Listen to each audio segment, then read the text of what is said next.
Charles. By Hans Christian Andersen. No kings. What about King Charles? He's not king here. Oh, nobody is king here. Point. Great. The point, we have no kings. Some people forget that. It's great seeing you today. What a beautiful rally we have going on here. Lots and lots of people. The Mango Mussolini, ladies and gentlemen. Estimated, yeah.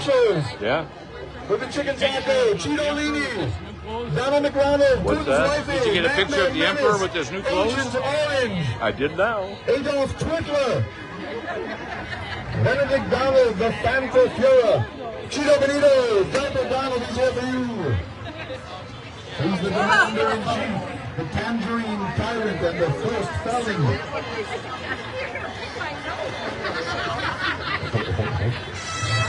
The Cantaloupe Caligula. A bit of an obscure reference, but Caligula, so it is.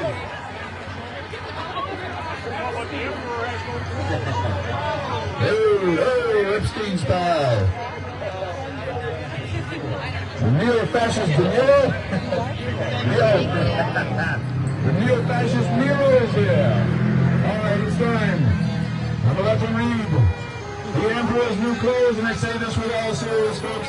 You're a veteran? Thank you for being here. Thank you for coming. You people are the patriots. We're fighting the hatriots, and you good people are the patriots. Listen to the cautionary tale. If it's been a minute since you read it. The Emperor's new clothes. Now in Washington, D.C., there lived an emperor. He was so fond of his new clothes that he spent all his time and all his money in order to be well dressed. He did not care about his soldiers, suddenly. He did not go to the theater, or even ride out, except to show off his beautiful new clothes. Don't step on the Emperor's can. Show some respect. Visitors would come to court every day. And one day there came two men who called themselves weavers. But they were in fact clever robbers. They pretended they knew how to weave cloth of the most beautiful colors and the most magnificent patterns. Moreover, they said, and this is the rub, the clothes woven from this magic cloth could not be seen by anyone who was unfit for the office he held or who was very stupid. The beautiful clothes could only be seen by those who were fit for the offices they held or who were very clever. These indeed must be splendid clothes, thought the Emperor.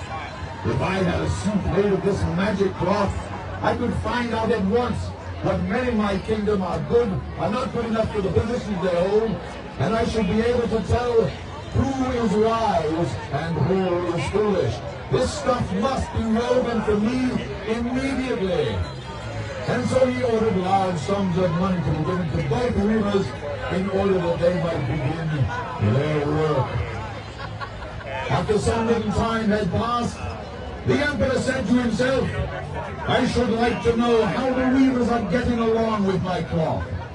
I'm a little bit worried about going in myself to look at the cloth, because they said that a fool or a man unfit for his position would be unable to see the material. I am sure that I am quite safe, but all the same, I think it best I send someone else in first.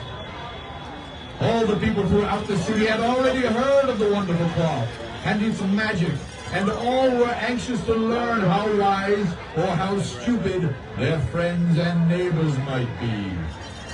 I will send my faithful old minister to see how the weavers are getting on with my cloth, said the Emperor. He will be the best possible person to see how the cloth looks, for he is a man of sense, and no one can be more suitable for his office than he. So the honest old minister went into the hall where the wicked men were working with all their might at empty looms. What can be the meaning of this? Thought the old man, opening his eyes wide. I cannot see the least bit of thread on the looms, nor the least bit of cloth even. However, He did not speak his thoughts out loud. The poor old minister looked and looked, but he could not see anything on the looms for the very good reason that there was nothing there. But of course, he did not know this and thought only that he must be a foolish man or unfit for the office of minister. Dear me, he said to myself, I must never tell anyone that I could not sew the cloth. Well, Sir Minister, said the weavers. Oh, it is most beautiful, said the minister quickly, peering at the loom through his spectacles. This pattern, these colors. Yes, I will tell the emperor without delay how wonderful I think they are. The emperor, of course, was very pleased with the report brought by the minister. Soon the whole city was talking about the splendid cloth which the emperor had ordered to be woven at such great cost. And now at last the emperor himself wished to go himself and see the marvelous cloth while it was still on the loom. Is not the cloth magnificent? Said the fake weavers. How is this to be? Said the emperor to himself. I can see nothing. This is indeed terrible. Am I a stupid man? Am I unfit to be emperor? That would be the worst thing that could ever happen. The cloth is beautiful, he cried out. I am delighted with it.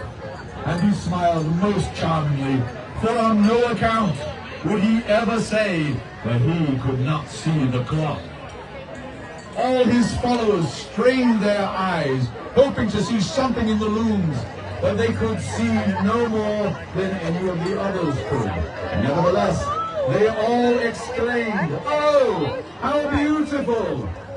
The emperor ordered that he would ordered some new clothes made from this splendid material that he would then wear in a great procession that was soon to take place.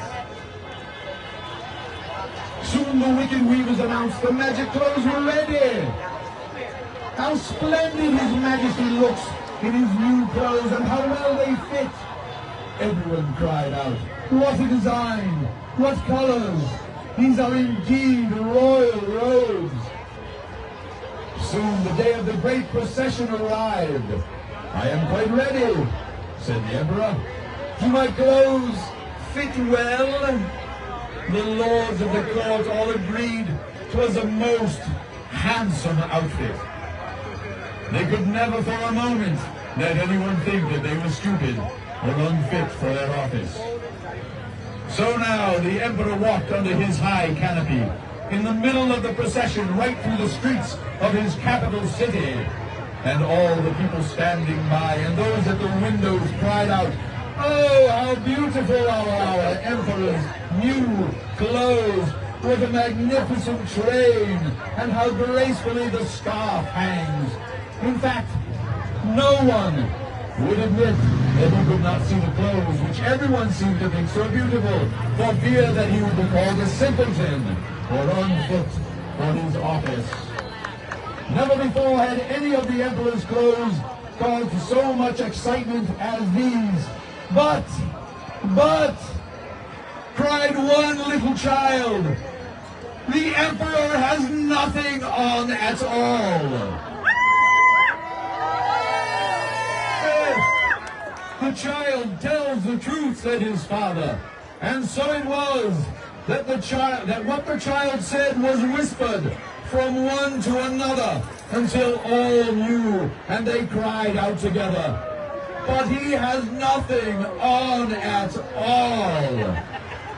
The emperor felt very silly, for he knew that the people were right, but he thought, the procession has begun, and now it must go on. So the lords of the court held their heads higher than ever and took greater trouble to pretend to love the emperor's new clothes, which weren't there at all. The end. Thank you very much. Thank you very much. The emperor and his new clothes. Oh, all glory goes to the emperor. Thank you very much. Please step aside if you would. We We are now ready for a fantastic skit. Performance art. Can we clear this aisle, please? Can we clear in front of the statue, please? Go ahead and drive this car out, my friend. Right through. You're the man. Step on the gas. You can do it, buddy. I know you've never golfed in your life, but you do it. Yes, you can do two things at once. There we go. Yes. Thank you. Goodbye. Goodbye, Emperor. Goodbye. Goodbye. Goodbye. And now, ladies and gentlemen, please clear the way. We need this space clear. Presenting in their first public performance, the Racine Pro-Democracy Players. Let's give them a hand.